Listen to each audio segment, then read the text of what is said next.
I was still in a hospital gown the first time someone told me I didn't own my house anymore. The woman across the small conference table folded her hands and said, in that soft, professional voice they must teach them in training, "Mrs. Hayes, according to the county records, this property isn't in your name." For a second, I thought I'd misheard her. "That's impossible," I said. "I've lived there for 43 years." She turned her monitor slightly, just enough that I could see the screen. There it was, my address, my street, my little brick house with the maple tree out front, and under owner of record, a name I didn't recognize. A limited liability company, something with acquisitions in it. Not Hayes, not Margaret, not me. There must be a mistake, I said. A typo, a wrong file, something. I wish it were that simple. The woman, her badge said Clara Montrose, JD, replied. The deed was transferred 2 months ago, while you were in the hospital. My heart stuttered. In the hospital, I repeated. I was on a ventilator. I couldn't sign so much as my own name. She nodded. I've reviewed the paperwork, she said carefully.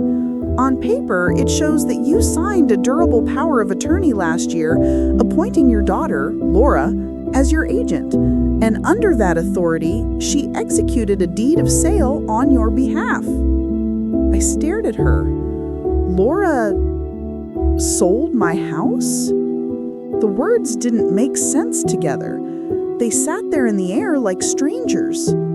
As far as the title company and the buyers are concerned, yes, the sale appears valid. The buyers are already living there. I gripped the arms of my chair hard enough that my knuckles throbbed. My furniture is still there. My husband's tools. My wedding china. My everything. She hesitated.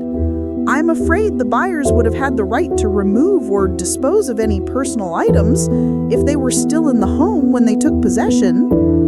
It felt like the floor dropped out from under me. That house was paid off, I whispered. It was my security, my retirement. It was supposed to go to my grandchildren. Clara folded her hands tighter. I'm so sorry, Mrs. Hayes, but from the documents I've seen, your daughter represented to everyone involved that she was acting in your best interest, that she needed to sell the property to cover your medical expenses and long-term care. My medical expenses are covered by insurance and Medicare. I have supplemental policies. Everything's up to date. There was no need. There was no need. My throat closed. Clara slid a tissue box toward me. I hated that I needed it. Someone, she said quietly, used your name, your history, and your trust to sign you out of your own life. I stared at the paper spread in front of her, the copies of the deed, the signature that curled where mine should be. It looked close, close enough that a stranger might not notice the tremor that wasn't mine. Close enough that a notary had stamped it without asking too many questions. Is that my signature? I asked. It's a signature in your name, she replied. There is a difference. How did you find this? I asked. How did I find you? She tapped a folder. The hospital social worker called me. She'd never seen a family so insistent on moving a patient into long-term care and so eager to have her sign financial documents while still recovering from a major illness. She got suspicious, started making phone calls. Your name and your address popped up in the real estate transfer logs. She thought you should know. I thought of my daughter's face beside my bed, her soft voice, her hand on my wrist. Don't worry about the bills, Mom. I'm handling everything. Something inside me cracked. My daughter hadn't just tried to handle everything. She had handled me. But to understand how we got here, we need to rewind. My name is Margaret Hayes. I'm 73 years old, and until very recently, I thought I knew what secure felt like. I was a high school English teacher for 38 years. I taught Shakespeare to sleepy ninth graders and research papers to seniors who thought MLA format was a personal attack. I graded essays at my kitchen table and drank my coffee at the same window every morning, watching the seasons roll over my front yard like a slow, polite tide. My husband, Tom, and I bought our little brick house when I was 29 and pregnant with our second child. The interest rates were high, the carpets were ugly, and the roof leaked for the first 2 winters. But it was ours. We planted the maple tree out front when our son, Michael, started kindergarten. We painted the kitchen yellow when our daughter, Laura, was born. We paid that mortgage every month like it was a promise. By the time Tom died, suddenly, in the middle of a Tuesday, heart attack at 65, the house was completely paid off. He'd made sure of it. "You'll always have a place to live," he'd say, tapping the deed folder. "Whatever happens to me, you and the kids have this." He believed in paper the way other men believed in God. Wills, insurance policies, retirement accounts, everything labeled, everything discussed. He wasn't afraid of death. He was afraid of leaving a mess. I thought that meant we were safe. We had 2 children, Michael, the oldest, who lives 3 states away with his wife and their 3 boys, loud, chaotic, beautiful children who turn my living room into a fort whenever they visit. Laura, my youngest, who lives 15 minutes from where my house used to be, with her husband Daniel and their 2 kids, Sophie and Avon. Michael took after Tom, steady, slow to anger, careful with money. Laura took after me, or so I thought. She was the responsible one, the organized one, the child other mothers pointed at and said, "I hope my daughter turns out like her." She became a dental office manager, wore crisp blouses and carried a leather planner. She showed up on time, remembered birthdays, volunteered to handle PTA fundraisers. She was the one who said, more times than I can count, "Don't worry, Mom. When you get old, I'll take care of you." It turns out taking care of me meant something very different in her head than it did in mine. My heart attack didn't look like the ones in the pamphlets. There was no dramatic chest clutching, no collapse in a crowded store. It was a tightness in my jaw while I was loading the dishwasher. A sudden wave of nausea, a sense that the room had tilted half an inch to the left. If Tom had been there, he would have insisted we go straight to the hospital. He used to say, "Pain above the waist is suspicious until proven otherwise." He learned that from his own father's late diagnosis. But Tom wasn't there. It was just me, the television murmuring in the background, and a plate slipping from my fingers and shattering on the floor in slow motion. I remember calling out, "Oh!" not in fear, but in annoyance. Then the second wave hit. By the time Laura arrived, she had a spare key, of course. The paramedics were already there. I remember her voice over the oxygen mask. "Mom, hey, stay with me, okay? Don't scare the kids." I don't remember much after that. There were bright lights and cold air, the inside of an ambulance. A nurse saying, "Stent," and someone else saying, "She's lucky she called when she did." I drifted in and out.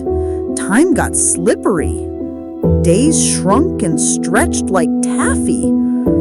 I woke up properly 5 days later in the cardiac step-down unit, sore, wired up, but alive. I remember seeing Laura at my bedside, her hair pulled back, dark circles under her eyes. She looked like she'd been crying for a week. "Hey, Mom," she whispered, taking my hand. "You scared us." I tried to smile. "Scared myself," I rasped. My throat felt like sandpaper. She squeezed my fingers. "Don't you worry about anything, okay? I've got it handled. The house, the bills, everything. You just focus on getting better." I believed her. Of course I did. I was her mother. I'd spent a lifetime wanting to believe her. Hospitals run on paper. Consent forms, discharge papers, privacy notices. You sign your name so many times it stops looking like a word and starts looking like a squiggle that means, please just let me go home. Some of those signatures were mine. Some, I found out later, weren't. The first time someone asked about my house, it was the hospital social worker, a woman named Nurse Helen Carter, though everyone just called her Helen. She came in with a clipboard and that calm efficiency nurses have. "Mrs. Hayes, I see you live alone," she said. "Do you have support at home? Family nearby?" "My daughter lives close," I said. "My son's out of state, but Laura's here. She's, handling things." Helen nodded. "She's been very involved," she said. "That's good. We like to see that." She hesitated. "Your daughter mentioned you might not be able to go straight home after discharge. That you might need a short stay in a rehab facility to get your strength back?" I blinked. "Nobody mentioned that to me," I said. "I assumed I'd just go home once I can walk around without wheezing." She gave me a sympathetic look. "Your heart's been through a lot," she said. "Sometimes patients do better with a week or two of monitored rehab, physical therapy, medication adjustment. It's not permanent, just a bridge." "A bridge to where?" I asked. "To home," she said, "if that's where you're going back to." Something in her tone made the hairs on my arms lift. "Of course I'm going back to my house. Where else would I go?" She smiled. "Of course," she echoed. "I'll make sure that's noted." Then she left and I told myself I was being oversensitive. I didn't know then what Laura was saying in other rooms. When Laura came that evening, she had a stack of mail in her tote bag. "She grabbed this from your porch," she said. "You were overdue on a few things." "Overdue," I repeated. "I pay everything online." "Not everything," she said lightly. "The property tax bill was sitting there, and the supplemental insurance premium. But don't worry, I paid them. It's all handled." I frowned. "You shouldn't be putting my bills on your card," I said. "I have money. I can reimburse you." She waved a hand. "Mom, it's fine. You don't need to stress about numbers right now." Actually, she glanced toward the doorway, then closed the curtain a few extra inches. She said, "I talked to one of the financial counselors about your situation, about the house." A cold little knot formed in my stomach. "My situation?" I asked. "What situation?" She perched on the edge of the chair, leaning forward the way she used to when she was about to ask for the car keys at 16. "You're on a fixed income," she said. "Your heart isn't what it used to be. The house is old. The stairs are steep. What happens if you fall again? What happens if something else goes wrong? I've managed so far." "Have you?" she pressed. "Really? Mom, you've been skipping your own dentist appointments. You've been letting things go. Remember when the water heater broke? You put it on a high-interest card instead of calling me." I bristled. It was my decision, my finances, my responsibility. "And I'm your daughter," she said. "My responsibility is you." She reached into her bag and pulled out a manila folder. "I've been, planning," she said. The papers inside were neatly clipped, typed, official looking. "What is all that?" I asked. "A way to protect you," she said, "and to make sure nobody else takes advantage while you're vulnerable. A durable power of attorney. Some updated beneficiary forms. If we put them on file now, while you're lucid and aware, then if something happens later, if your memory slips, if you get confused, nobody can swoop in and manipulate you." She said the right words. Lucid. Protect. Vulnerable. She had done her homework. I eyed the stack. "I thought we were going to see a lawyer together before we did anything like that. Tom and I had an estate plan already." "I know," she said quickly, "and it's out of date. Your old attorney retired. His office closed. We talked about updating things, remember?" We had, in that fuzzy, abstract way people talk about someday tasks. I found a template online. Very standard. We can always take it to a lawyer later and refine it. This just gives me authority to act on your behalf if you're incapacitated. Pay your bills, talk to your insurance, keep your credit safe. She slid a pen on the tray table. My hand still had an IV in it. My fingers looked swollen, old. "Laura," I said, "this is a lot." She softened her voice. "I know," she said, "and we don't have to do it today. But the social worker did say that if you go to rehab, it helps to have one person clearly authorized to make decisions. Less confusion, less arguing. You don't want strangers deciding for you, do you?" Of course I didn't. I wanted Tom. I wanted to be 60 again, not 73 with a stent in my chest and hospital socks on my feet. I wanted things that no amount of paperwork could give me. "Can we, talk to Michael about this?" I asked. Her mouth tightened. "Michael is 3 states away. He has his own family. He can't be here in an emergency. I'm here. I'm the one leaving work early, juggling the kids, sitting by your bedside. I don't mind. I love you. But if I'm going to be responsible, I need the tools to actually do it." There it was, the guilt hook. I looked at my hand, at the pen, at my daughter's face. "All right," I said finally. "Show me where to sign." I signed the first form slowly, the second faster. By the third, my arm was trembling, and Laura said, "That's enough for now," and gathered everything back into the manila folder. I told myself I'd ask to review it all again later when I wasn't on pain medication. I didn't know that one of those signatures was the key that unlocked my front door to someone else. The rehab facility was nicer than I expected. Wide hallways, big windows, nurses who talked to me like I was a person, not a task.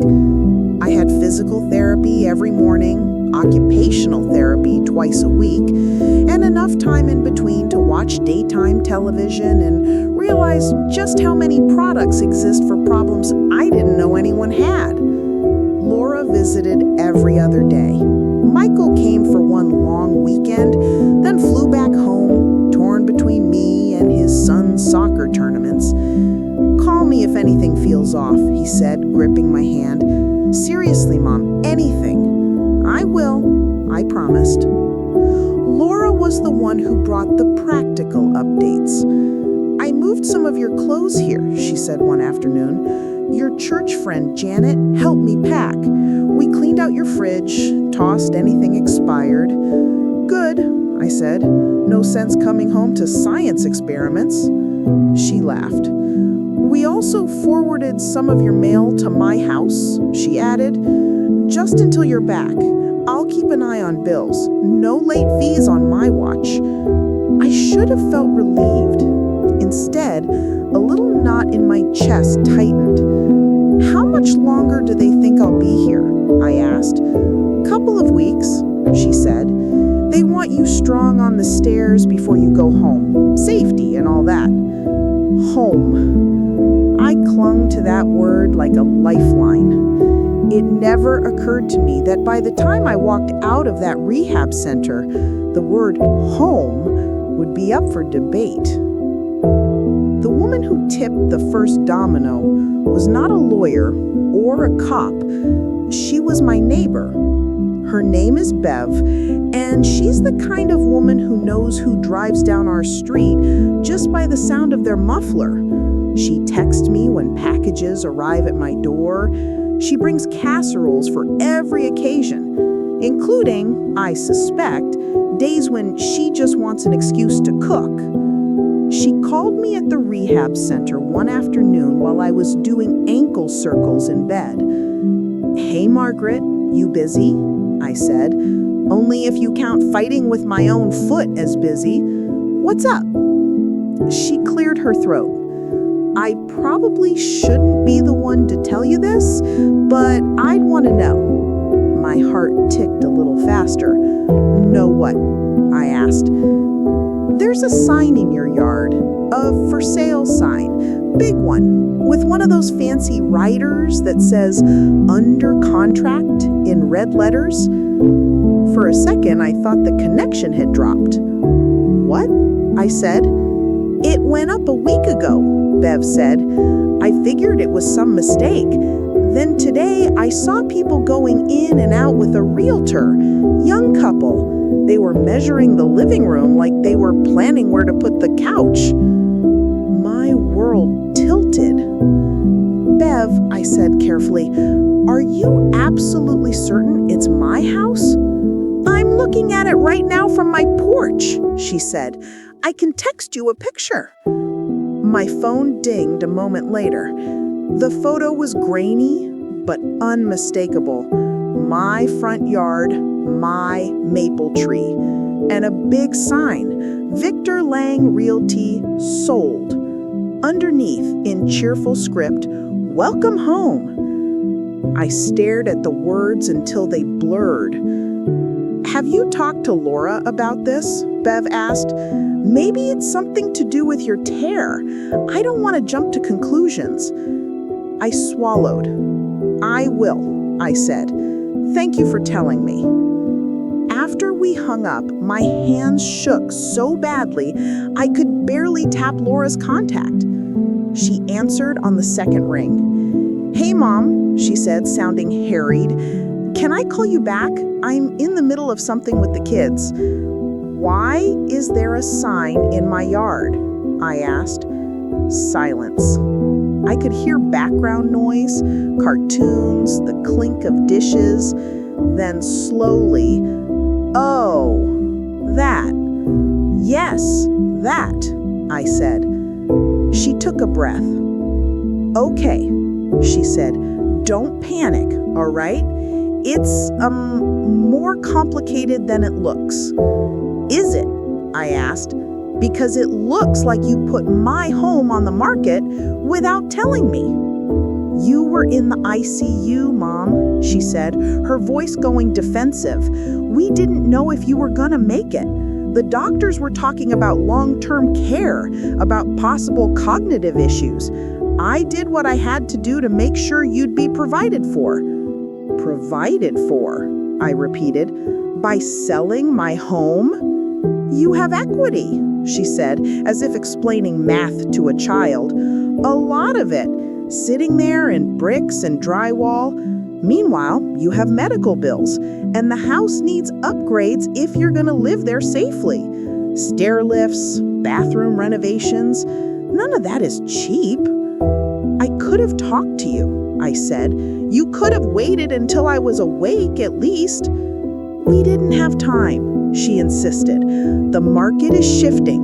Property taxes are going up. Interest rates, too. If we miss the window, we might not get as much. This way, we can put you into a nice condo or assisted living, pay off any debts, and you're set. No worries." There it was again. No worries. Her favorite promise right before she handed me a nightmare. "Did you sign something in my name?" I asked softly. She hesitated. "You gave me power of attorney, remember? At the hospital. You signed the papers. I have the authority to make financial decisions on your behalf." On my behalf, which implies with my knowledge, my consent, my understanding, none of which I had because no one told me you were selling my home out under me. Her voice sharpened. "Mom, I'm not the villain here. I'm trying to keep you safe. Do you want to go back to that drafty house with the steep stairs and the broken handrail? Do you want to risk another fall in the bathtub? This way we can put you somewhere with grab bars and emergency pull cords and nurses on call." I wanted to be consulted, not managed. "You're overreacting," she snapped. "This is why I didn't bring it up earlier. You get emotional and dramatic and refuse to see reason." "Reason?" I repeated. "Is it reasonable to sell a woman's home without asking her?"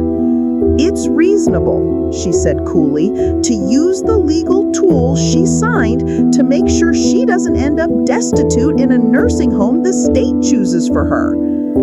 The line buzzed between us. "Whose name is on the deed now?" I asked. "A holding company," she said. "The buyer's LLC. It doesn't matter." "It matters to me," I said. "Text me the closing documents, all of them. Today." "I don't think you should stress. Today, Laura," I said, "or the next phone call I make will not be to you." To her credit, she sent the documents. To her detriment, she underestimated my ability to read between the lines. The PDF she sent was crisp, clean, full of legal language. I lay in my rehab bed with my reading glasses and my little notebook, the way I used to grade essays. Only this time, the subject wasn't thesis statements and topic sentences. It was my life. There it was. Residential Real Estate Purchase Agreement. Buyer, Seaside Oak Acquisitions, LLC. Seller, Margaret Elaine Hayes, by and through her attorney-in-fact, Laura Hayes.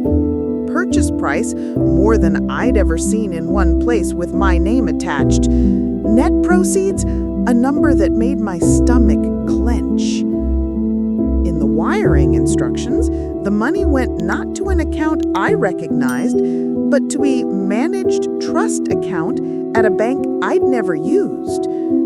I recognized the trustee's name, though. Daniel Rivers, my son-in-law. The deed itself had my name typed in block letters. Underneath, a swooping signature that was almost mine. Almost. My real signature had always been neat, a teacher's handwriting. This one leaned harder to the right. The loops were bigger, the H a little too tall. If I'd seen it on a permission slip, I might not have questioned it. Next to it, a notary stamp. And next to that, Laura's own signature, clear and confident as attorney-in-fact. I flipped to the power of attorney document attached as proof. There was my scrawl from the hospital, half a dozen lines I barely remember signing. And nestled among them, a section I was certain had not been there in the version Laura had summarized for me at my bedside. Agent shall have authority to sell, convey, mortgage, lease, or otherwise dispose of any real property owned by the principal, with or without the principal's presence, consent, or separate signature. I stared at that with or without until my vision blurred. When you're a teacher, you learn to spot the one word in a sentence that changes everything. In this case, it was to, or without. Without my presence, without my consent, without me.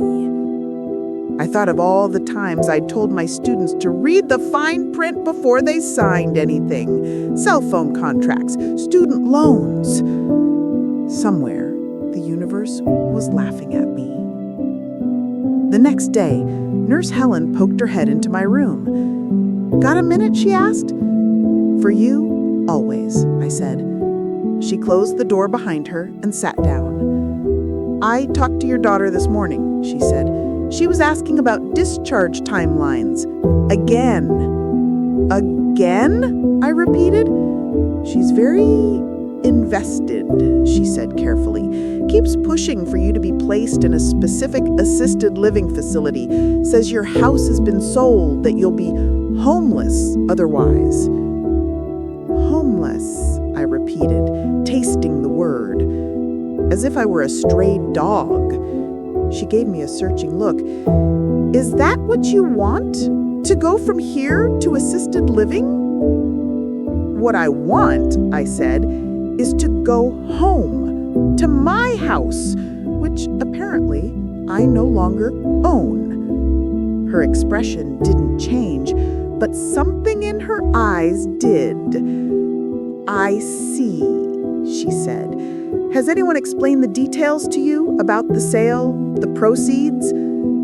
"I'm piecing it together," I said, slowly, like one of those puzzles where someone hid half the edge pieces. She nodded.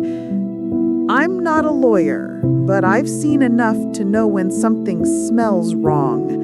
Families use powers of attorney to help all the time, but sometimes they use them to help themselves." She lowered her voice. "I can connect you with someone, an elder law attorney. She does pro bono consultations for patients in situations like this. Her name is Clara Montrose. Would you like me to ask her to come by?" I thought of Laura's voice on the phone. "You're overreacting. You're being dramatic. I'm not the villain here." I thought of Tom's careful folders, his insistence that we be prepared, that we never sign anything we didn't understand. "Yes," I said, "please. I think I need someone who doesn't share my DNA to look at this." Helen smiled faintly. "That," she said, "is what we call good judgment." Clara looked like someone who'd argued in a lot of courtrooms and won more than she'd lost. Mid-40s, maybe. Dark hair streaked with silver, pulled back in a bun that meant business. Glasses, a notebook, already open before she'd even sat down. "I'm Clara," she said, shaking my hand. "Helen gave me a brief overview, but I'd like to hear it from you, in your own words." So I told her. I told her about the heart attack, the hospital, the power of attorney folder Laura brought, the rehab, Bev's phone call about the sign in my yard, the PDFs Laura sent so I wouldn't have to worry. Clara took notes, her pen moving quickly but quietly. When I finished, she flipped through the printed copies of my documents. "This is a statutory form," she said, "of the power of attorney. But it's, heavily modified. Whoever drafted this knew exactly which boxes to tick." "Laura said she found it online," I said. Clara snorted softly. "Maybe she found the original online," she said. "But this section here," she tapped the with or without clause, "was not part of any standard form I've ever seen." My stomach dropped. Can she do this? Is it legal to sell someone's house while they're on oxygen? Legal and ethical are not the same thing, she said. On its face, The transaction looks valid. There was a power of attorney on file. It was notarized. The title company did their due diligence. The buyers are protected. That's the bad news. And the good news? I asked. The good news, she said, is that if we can show that you did not understand what you were signing, or that your daughter added or altered terms after the fact, then we may be able to challenge the scope of her authority and recover at least some of your losses. Maybe not the house itself. That would be hard, given there are third-party buyers, but the proceeds. Right now, those appear to be sitting in a trust account your son-in-law controls. I blew out a breath. What do we do? I asked. First, we document, she said. We get your medical records from the days around the signing. What medications you were on, your cognitive status. We get statements from staff who observed your condition. We gather any previous estate planning documents you and your husband had. We compare signatures. She flipped to a blank page. And second, she said, we revoke this power of attorney. She tapped the form. In writing, effective immediately. We notify every institution that might rely on it. Banks, the county, the title company. She paused. And third, she added, we have a very frank conversation about how far you're willing to go. This isn't just messy family drama. What your daughter did, if it happened the way it appears, is elder financial exploitation. It can be both a civil and a criminal matter. The word criminal sat between us like a live wire. I don't want her in prison, I said reflexively. Clara nodded. Most parents don't, she said. But I'll say this, predators count on that. They count on the fact that their victims love them too much to press charges. That love is what keeps them safe while they steal. I looked down at my hands. They looked older than I felt. Spotted, veined, shaking just a little. I don't want to destroy her life, I said quietly. And do you want her to keep destroying yours? Clara asked gently. The answer to that was easier. No, I don't. Then we start with the paper, and we see who she wants to be when it's all laid out in the open. The first real crack in Laura's version of events didn't come from her. It came from Daniel. Clara and I called him together from a small conference room at the rehab facility that smelled faintly of coffee and antiseptic. Hey, Margaret, he said when he realized I was on the line. How are you feeling? Like someone sold my house while I was unconscious. Funny you should ask. He cleared his throat. Okay, he said slowly. So we're doing this? Yes, Clara said briskly. Mr. Rivers, my name is Clara Montrose. I'm an attorney representing Mrs. Hayes in reviewing some recent transactions executed under a power of attorney. I understand that the sale proceeds from her home are currently held in a trust account, listing you as trustee. I'd like to confirm the account details and the trust agreement. You're representing her? Since when does she need a lawyer? This is a family matter. Family matters are often legal matters. You are listed in a fiduciary capacity on documents involving my client's largest asset. That makes this my matter. He hesitated. I don't see why you're making this such a big deal. Laura and I were just trying to consolidate things, make sure your mom could afford care. It's not like we ran off to Vegas with the money. Where is the money, specifically? In a trust. For you, to pay for your care, supplements to Medicare, incidentals. We're not touching it for ourselves. Clara scribbled a note. And who is the beneficiary of the trust upon Mrs. Hayes' death? Silence. Mr. Rivers? She prompted. That's complicated. It's written on page 3 of the trust document, which I have in front of me, courtesy of the title company. It says, and I quote, "Upon the death of the grantor, any remaining trust assets shall be distributed in equal shares to Laura Hayes and Daniel Rivers or to the survivor of them." My blood ran cold.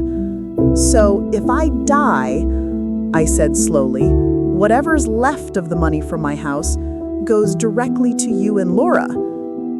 He sighed. "That's standard. Family keeps family assets. You'd want it to go to Laura anyway, right? She's the one local. Michael has his own house. I wanted it divided equally between my children and my grandchildren, like it says in the will Tom and I signed 10 years ago. Did you forget I can read, Daniel? I taught teenagers to catch this kind of thing for a living." "Margaret, come on," he said. "We're all on the same side here." "Whose side?" I asked. "Because from here, it looks like you and Laura are on the side of your own financial future, and I'm the resource you're mining." Clara's voice was calm. "Mr. Rivers, from this point forward, do not move any funds into or out of that account. Do not change beneficiaries. Do not attempt to retitle or encumber any assets that originated from the sale of Mrs. Hayes' home. You are on notice that her capacity at the time of signing is in question, and that we are investigating potential exploitation. Any movement of funds after this call could be construed as an attempt to conceal or dissipate assets." "You can't talk to me like that," he snapped. "I just did," she replied. "And for the record, this call is being documented in my case notes." He swore under his breath. "You're gonna tear this family apart. Over what? A house that was going to go to Laura anyway?" "No," I said quietly. "Over the fact that you helped take it from me while I was helpless." He hung up. The dial tone rang in my ears. Telling your son that his sister might have stolen his inheritance is not a conversation any mother dreams of having. I called Michael that night. He picked up with his usual, "Hey, Mom," the background noise of boys and video games behind him. "Can you step outside?" I asked. "I need to talk without an audience." "Sure," he said. "Give me a sec." I heard a door close, then the muffled quiet of a backyard. "What's going on?" he asked. "You sound different." "I'm going to tell you some things," I said. "You're not going to like them. I need you to listen all the way through before you react." "Okay," he said slowly. "I'm listening." I told him about the sale, the power of attorney, the trust, Daniel's angry phone call, Clara's involvement. On the other end of the line, I heard him go very, very still. "They sold the house," he said finally, "without telling you." "Yes," I said. "And they parked the money in a trust where they're the beneficiaries after you die." "Yes." He swore softly. "I knew something was off," he said. "Laura kept insisting everything was handled. When I asked for details, she got cagey, said I was too far away to understand. I thought she was just stressed." "She is stressed," I said. "Stress doesn't turn good people into thieves. It just gives thieves nice excuses." There was a long silence. "What do you want me to do?" he asked. "I want you to come," I said, "if you can. I need at least one child in the room who isn't trying to monetize me." His laugh was sharp and pained. "He'll book a flight tonight," he said. "We'll figure it out, Mom. I promise. And for what it's worth, I'm proud of you." "Proud?" I repeated. "For not rolling over," he said. "For fighting back." Tom would have said the same. "You don't think you end up sitting in a rehab facility conference room giving a statement to a police officer about your own child? Life has a way of surprising you. Officer Ramirez was younger than my son, but he had the tired eyes of someone who'd seen too many human beings at their worst. "Mrs. Hayes," he said, turning on a small recorder, "I'm here because your attorney contacted our department regarding possible financial exploitation. I'd like you to tell me, in your own words, what's happened." So I did. I told him about the heart attack, the hospital, the power of attorney, the sale, the trust, the beneficiaries. I showed him the old will Tom and I had drafted with its even division between Michael and Laura and the grandchildren. He listened without interrupting, just nodding occasionally, asking a clarifying question here and there. When I finished, he clicked his pen. "This is unfortunately not uncommon," he said. "Adult children using powers of attorney to liquidate assets for their own benefit. The law calls it exploitation. Most families call it betrayal." The words sat heavy on my tongue. "I don't want Laura hauled away in handcuffs. I'm not looking for a perp walk. I want my life back. Or as much of it as I can get." He nodded. "Filing a report doesn't guarantee an arrest," he said. "What it does is create a record. If creditors come after you, if more assets go missing, if your daughter or son-in-law try this again, there's a paper trail saying you did not consent. That matters to banks, to prosecutors, to judges." He slid a form toward me. "This will be classified as a report of elder financial exploitation. You're over 65. Your daughter had a fiduciary duty when she accepted that power of attorney. If she breached that duty for personal gain, that's a crime." I picked up the pen. My hand shook. I said, "The hardest part is that a part of me still wants to protect her." He nodded. "I see that a lot," he said. "Parents who would rather be robbed than press charges against their own kids. The problem is, that teaches the kids the wrong lesson." "What lesson is that?" I asked. "That the people they owe the most to are the people they can hurt the most without consequences." I signed. I felt something unclench inside me as I did. Not joy, not satisfaction, just alignment. Like I had finally stepped into the story I was actually living instead of the one I wanted to believe. When I was growing up, Sunday dinner was sacred. My mother believed that problems could be solved over pot roast. She was wrong, but the ritual stuck. That's why when I invited Laura over to talk, I insisted it be at the rehab facility's family dining room on a Sunday. "I'll bring the kids," she said. "They'll love seeing you." "Just you," I replied. "This is not a conversation for little ears." She hesitated. "Is Michael gonna be there?" she asked. "Yes," I said. "He flew in." Silence. "Fine," she said finally. "Sunday." When she walked in, she looked tired. Not the tired of a woman juggling kids and work and a sick parent. The tired of someone who'd been waiting for the other shoe to drop and hearing it finally hit the floor. "Hi, Mom," she said, kissing my cheek. "You look good. Rehab suits you." "Sit," I said. Michael was already there, leaning against the wall, arms crossed. He nodded at her. She nodded back. The air between them crackled.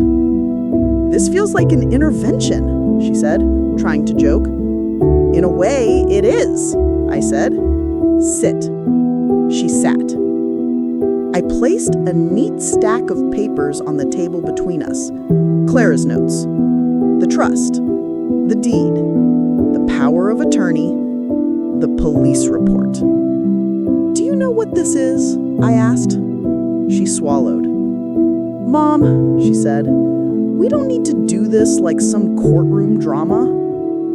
"Yes," I said, "we do. Because you turned my life into a legal proceeding without telling me. You executed documents in my name. You negotiated with agents and buyers. lawyers and bankers. You did all of that in conference rooms I was not in. This is me pulling a chair up to the table. She looked at Michael. So this is how it is? You run to Mom's side and turn her against me? I didn't turn her against you, Michael said evenly. You did that all by yourself when you lied to her. Her gaze snapped back to me. I didn't lie, she said. I omitted. Omitted that you sold my house? Omitted that you and Daniel set up a trust where you were the beneficiaries? Omitted that you used a power of attorney I signed while sedated to do things we never discussed? I told you we needed to secure your care, she said. You agreed. I agreed to let you pay my bills while I was incapacitated, not to sell my largest asset and reroute the proceeds into a vehicle that benefits you when I die. She flushed. You're twisting this, she said. You make it sound like I'm some thief. What would you call it? I asked. She opened her mouth, closed it. I call it survival, she said finally. Do you have any idea what this past year has been like for us? Daniel's job got cut to part-time. The kids' tuition went up. The cost of groceries is insane. We're drowning, Mom, drowning. And there you are, sitting on a fully paid-off house, acting like it's some sacred relic no one can touch.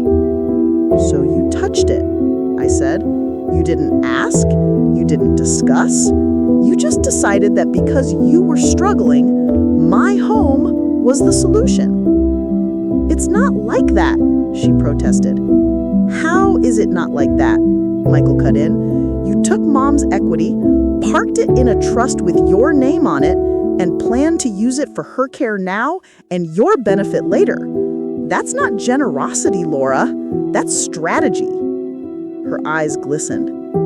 You make it sound so cold, she whispered. Because it is, I said. You didn't ask what I wanted. You decided for me. You used legal terms like incapacitated and best interest to make it sound noble.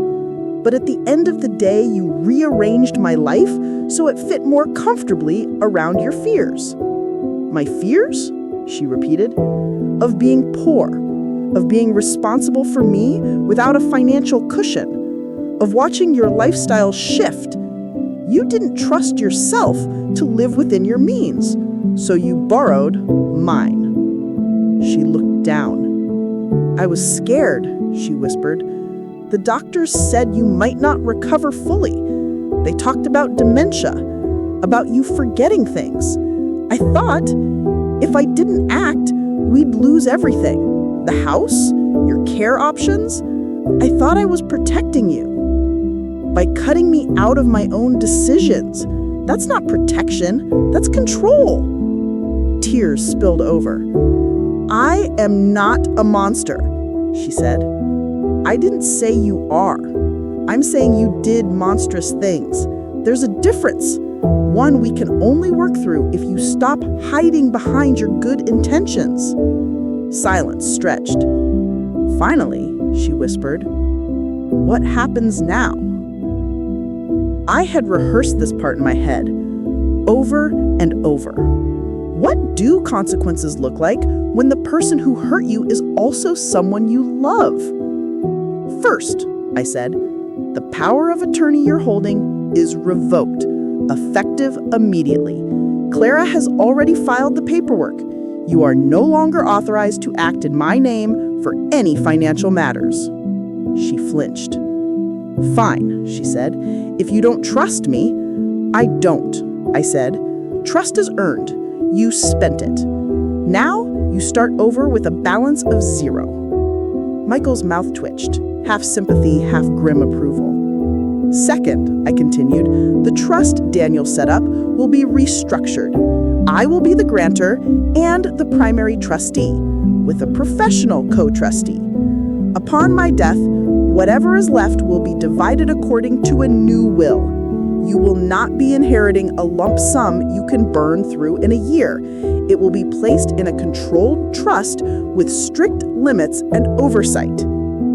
"You're punishing me," she said.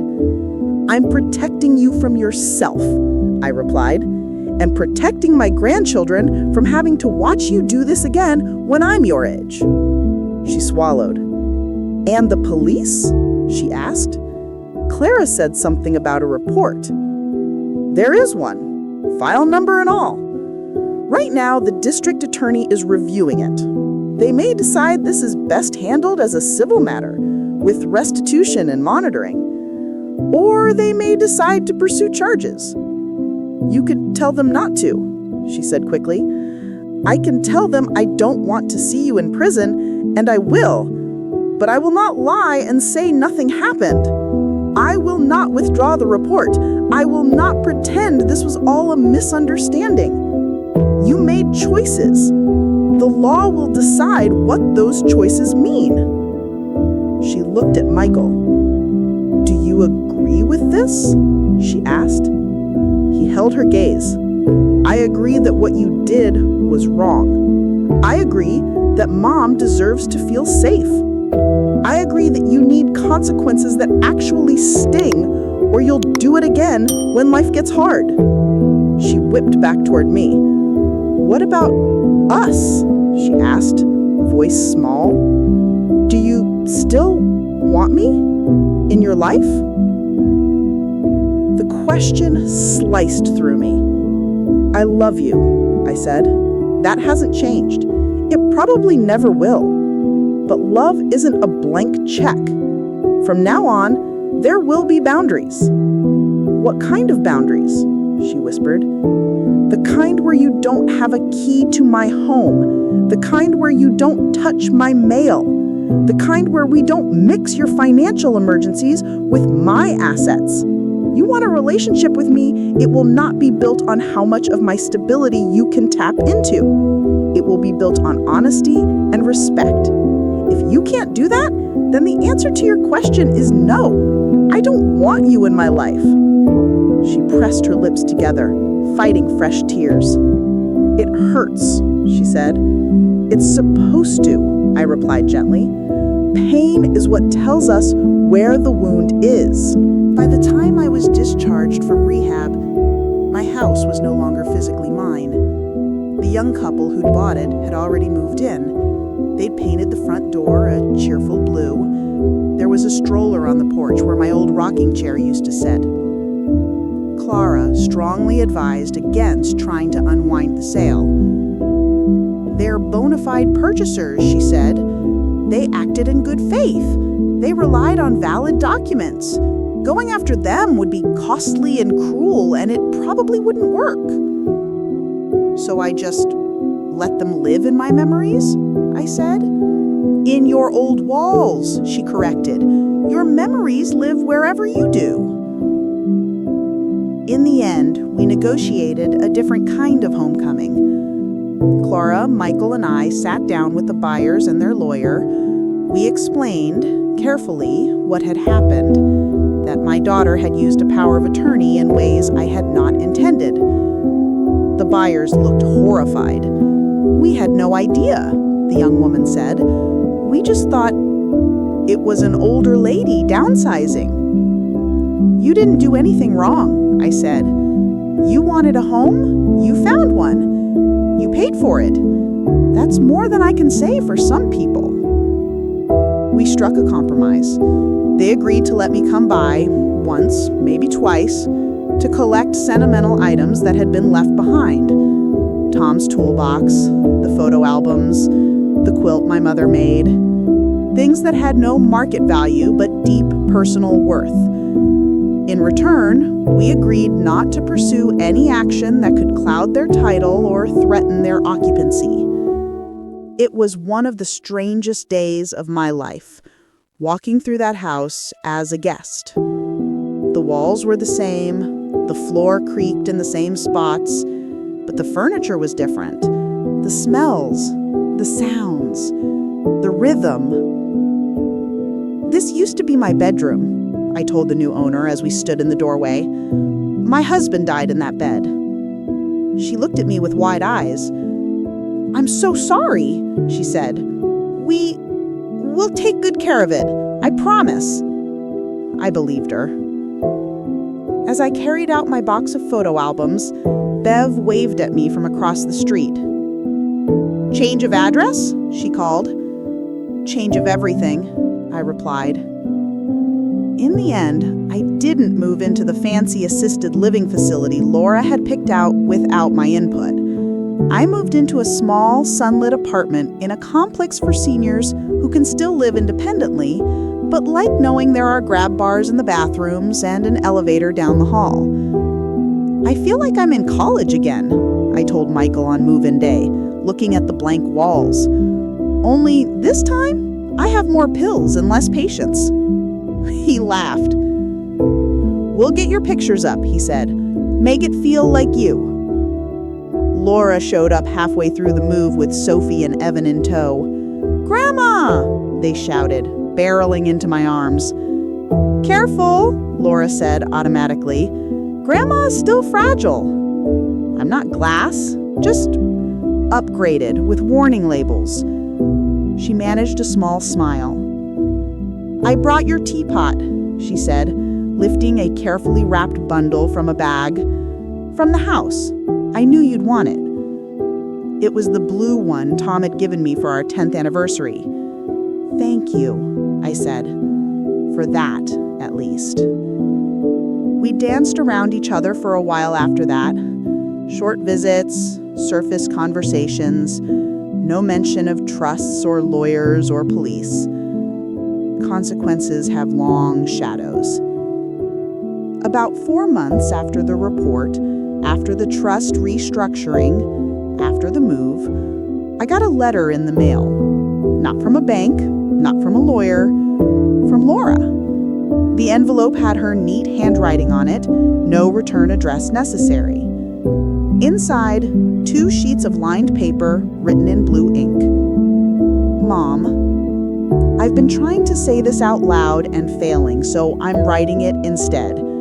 You once told me that writing things down forces you to look at the truth longer than is comfortable. I guess I'm testing that theory. I was wrong. I was wrong to use your heart attack and the fear around it as cover to push through decisions that benefited me as much or more than they benefited you. I was wrong to wave papers in front of you while you were scared and medicated and call that consent. I was wrong to talk to realtors and bankers and lawyers in conference rooms without you and pretend that having your name on those documents meant you were actually in the room. I was wrong to park the money from your house in a trust that made me feel safer about my future at the cost of yours. That's what it was, even if I dressed it up as planning and provision. I was wrong to get angry when you fought back, when you brought in Clara, when you filed the police report. I told myself you were overreacting because the alternative was admitting I had committed a crime. I was wrong to assume you loved me enough to let me get away with it. I don't know yet who I am without the story where I am the good daughter, the responsible one, the hero of our family slogans. I know this. I don't want to be the villain in yours. Daniel and I are in counseling, financial and otherwise. We're downsizing. Not because we're being forced to, but because we should have years ago. We're learning to live within our own means instead of reaching for yours. I know the trust has been changed. I know my inheritance is no longer a blank check. I know there is a police report with my wrongdoing in it. Weirdly, I am grateful. You drew a line I was too cowardly to draw myself. You enforced a boundary I kept telling myself I'd respect tomorrow. You loved me enough to let me fall hard enough that it hurt, but not so hard that it killed me. I don't know if you will ever fully trust me again. I don't know if I will ever fully trust myself again. But I am going to spend whatever time we have left doing the one thing I should have done from the beginning, earning the right to be your daughter, not your disaster. I love you. Laura. read it twice. Then I folded it carefully and placed it in the top drawer of my bedside table, next to my will. Not as evidence, as a reminder of what she had done, of what I had survived, of what we were both still capable of becoming. If you're listening to this and you're an older parent, let me say something that no one said to me plainly enough. You are allowed to protect yourself from your own children. You are allowed to ask questions when they say, "Just sign here." You are allowed to say, "Not until my lawyer reads it." You are allowed to refuse to hand over your passwords, your deeds, your account numbers. You are not ungrateful for wanting clarity. You are not difficult for wanting a second opinion. You are not paranoid for wondering why a grown adult child is suddenly very interested in your will.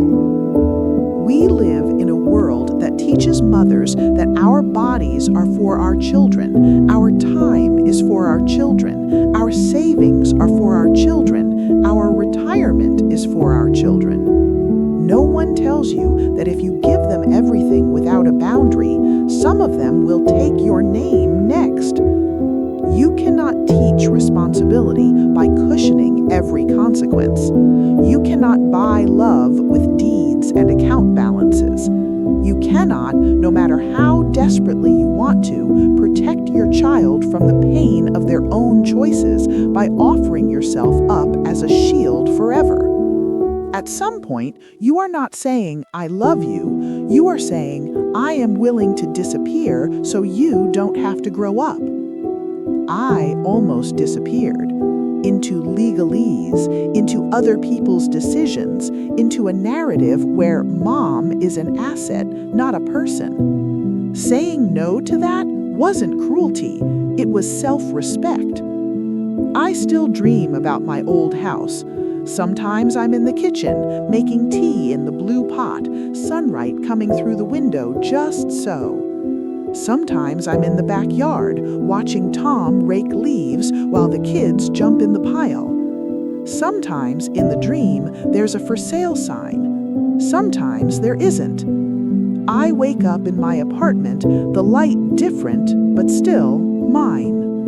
I've hung our wedding photo over the couch. Tom's tools are in a box in the hall closet, too heavy for me to use, but too full of his fingerprints to let go of. The quilt my mother made is folded neatly at the end of my bed.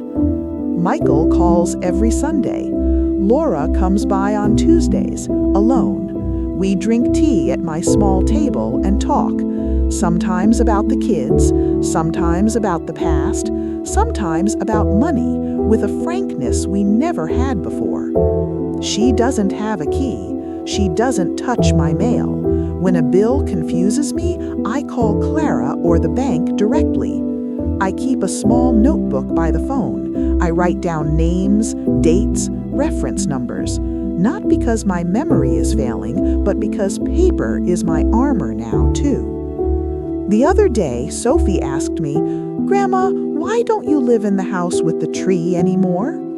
I didn't say, "Because your mother sold it," without asking. I said, "Because sometimes homes change, and that's okay. The people matter more than the walls." She seemed satisfied. I am still working on being satisfied myself. In the end, the district attorney decided not to pursue criminal charges against Laura. Given her cooperation, the restitution arrangement, and the restructured trust, we feel this can be handled in the civil sphere, Officer Ramirez told me on the phone.